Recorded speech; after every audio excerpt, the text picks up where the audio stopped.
daawadaha qiimiga badanoo waa mar kale im252. sida xaqiiqda ah nolosha aadanuhu waa isbedelaysaa sanadba kiisa kale. waayaheena iyo habdhaqankeena nololeed wax weyn ayaa iska bedelay markii ay tiknoolajiyadda noocyadeeda kala duwan nagu soo biirtay. waxaan shaki lahayn in inteena badan aan waqti iyo dadaal ku bixino adeegsiga iyo ka muuqashada baraha bulshada qaybihiisa kala duwan, haba ugu badnaatee Facebook. ma isweydiisay hadda ka hor dad badan oo baraha bulshada adeegsan jiray ayaan maanta noolayn? waa la duugay oo la aasay, waa loo duceeyey waana laga soo laabtay. balse intooda badan cinwaanadooda baraha bulshada sida Facebooka waxay u muuqdaan sida dad nool oo kale. waayo ma jirto qof Facebook ogeysiisay inuu qofkaa geeriyooday. soo ma dhici karto in hadda ka hor aad ku darsatay qof aanba noolayn. soo ma dhici karto in aad heshay ogeysiis ah in maanta qof asxaabtaada ka mid ahi ay tahay dhalashadiisa, si aad ogaatay markaad ogeysiiska furtay inuu qofkaa noolaynba. anigoo dareemi kara in muuqaalkan uu ka dareen duwan yahay kuwii hore, waxaan si kooban u sharaxi doonaa waxa ku dhici kara Facebooka qofka haddii uu geeriyoodo. ila soco.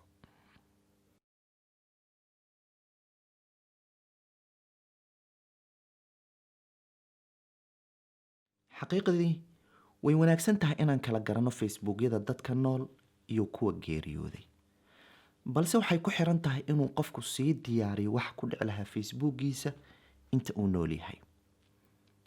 si aadan ugu wareerin waxa aan sheegayo, dhowr su-aalood oo arrintan ku saabsan oo laga yaabo inaad isweydiinayso ayaan kaaga jawaabi doonaa.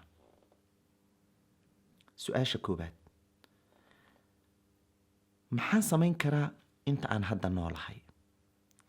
laba midkoodba waad samayn karaysaa. haddeer inta aad nooshahay waxaad xulan kartaa qof aad ku kalsoon tahay oo asxaabtaada ama xigtadaada ama ehelkaaga ka mid ah, si uu kuugu maamulo Facebookkaaga haddii aad geeriyooto. haddii uu qofkaa hortaa geeriyoodana waad ka bedelan kartaa oo qof kale aad u xil saaran kartaa Facebookkaaga.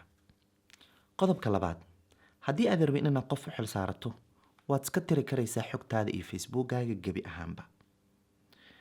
su-aasha labaad: dhaqdhaqaaq noocee ayuu qofka Facebookkayga ka samayn karayaa? micnaha muxuu ku samayn karaa qofka aan u xil saarto Facebookkayga haddii aan geeriyoodo? qofkaad u xil saaratay Facebookkaaga waxa uu bedeli karaa sawirada kuu saaran Facebookkaaga, ha ahaato profile picture ama cover, labadaba. waxa uu sidoo kale qofkaas ku muujin karaa profilekaaga ama bartaada Facebooka fariin kor saarnaanaysa mar kasta oo uu dadka ugu sheegi karo in aad geeriyootay, iyo haddii aad erayo dardaarana u dhiibtay markii aad noolayd, iyo waxyaabo kale oo fudud, laakiin wax weyn kama samayn karo. su-aasha saddexaad: qofkaan u xil saartay Facebookkayga ma aqrin karaa fariimahayga iyo wada sheekaysyadayda Messengerka? maya, marna ma ogaan karo, mana aqrin karo fariimahaaga, loomana ogolaanayo inuu gudaha u galo cinwaankaaga uu ogaado waxyaabaha sirta kuu ahaa. su-aasha afraad: haddii aan rabin inaan qof u xil saarto, maxaa kale oo ii furan oo aan samayn karayaa?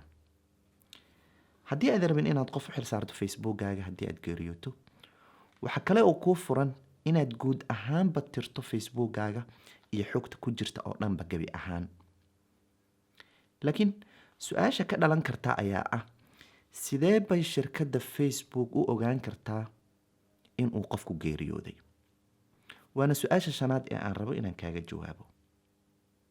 marka uu qofku geeriyoodo, asxaabtiisa iyo ehelkiisa kuwa ugu dhow ee heli kara caddaynta geerida qofka ayaa ribood garayn kara ama ogeysiin kara shirkadda Facebook inuu qofkaa geeriyooday, wayna u gudbin karaan. waxay kaliya tagayaan profileka, saddexdan dhibic ayay taabanayaan, waxay taabanayaan halkan ay ku qoran tahay find support or report profile. something else ayay hoos ka xulanayaan, next ayay leeyihiin, memorialize this account ayay dooranayaan, kadibna foomka qofka ayay buuxinayaan. halkan who passed away waxaa la gelinayaa qofka geeriyooday facebookiisa ama facebookeeda. halkan xigta waxaa la gelinayaa taariikhda uu qofku geeriyooday. ogowna dadka ribood garaynaya oo dhan waa in ay taariikhda saxaan oo isku mid ahaataa taariikhda. waxaa lagu weydiinayaa caddaynta dhimashada ee qofkaas ama dukumenti kasta oo caddayn noqon kara. email lagaala soo hagaagi karo ayaa lagu weydiinayaa si laguu ogeysiiyo go-aanka laga qaato cinwaankaas. marka sidan loo gudbiyo riboodka oo caddayn leh, shirkadda Facebook waxay ogaanaysaa qofkaas geeridiisa. waxayna runtii leeyihiin qayb hubisa dadka geeriyooday. qaybtaas ayaa hubin ku samaynaysa xogta la gudbiyey iyo dukumentiyada geerida qofka iyo saxsanaanshaheeda.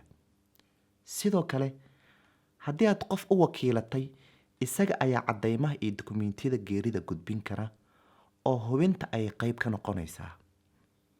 markaay hubiyaan, waxay ka dhigayaan qofkaas cinwaankiisa memorialized account. wuuna ka duwanaanayaa facebookyada dadka kale ee nool, oo waxa uu noqonayaa cinwaan lagugu xuso oo keliya oon dhaqdhaqaaq badan lahayn. kadibna waxaa la ogeysiinayaa qofka aad wakiilatay si uu ula wareego facebookkaaga oo uu dhaqdhaqaaqyadii aan soo sheegnay uga sameeyo. su-aasha 6: sidee baan u wakiilanayaa qof ama u codsanayaa in la tiro facebookkayga gebi ahaanba marka aan geeriyoodo? keliya gal facebookkaaga, taabo 3 xariiq ee kore ama hoose, tag settings and privacy, sii tag settings, hoos u soco ilaad aragto account ownership and control. taabo markaaba. kadibna kasii xulo halkan ah memorialization settings. sidaad u jeedo, 2 midkood ayaad xulan kartaa. haddii aad rabto in la tiro gebi ahaanba facebookkaaga marka aad geeriyooto, xulo delete after death. kadibna halkan yes ah xulo. save dheh, confirm garay ama xaqiiji ugu dambeyn.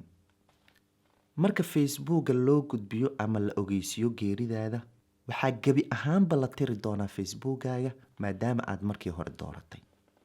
haddiise aad rabto inaad qof wakiilatana, xulo choose legacy contact.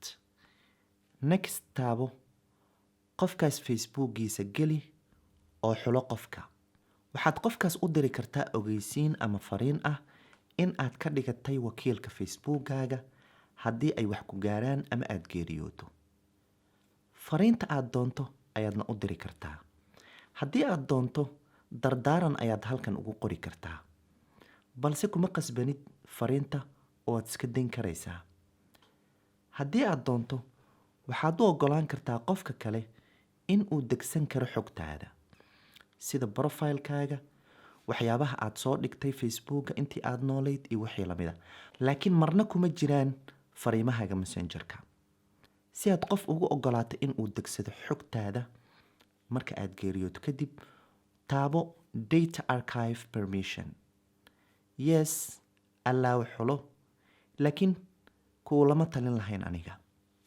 haddii aan soo koobo, waan filayaa inaad ila fahantay 2 qodob ayaad samayn kartaa inta aad nooshahay, oo ah inaad wakiilato qof ama in aad ka dhigto facebookkaaga in gebi ahaanba la tiro marka ama haddii shirkadda Facebook la ogeysiiyo geeridaada.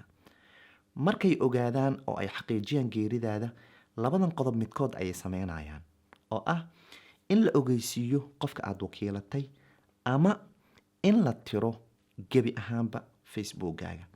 taasna waxay ku xiran tahay midka aad hadeer adiga doorato. ugu dambeyn, waxaan filayaa inaad maanta kadib wax badan ka og tahay waxa ku dhici kara facebookga qofka haddii uu geeriyoodo.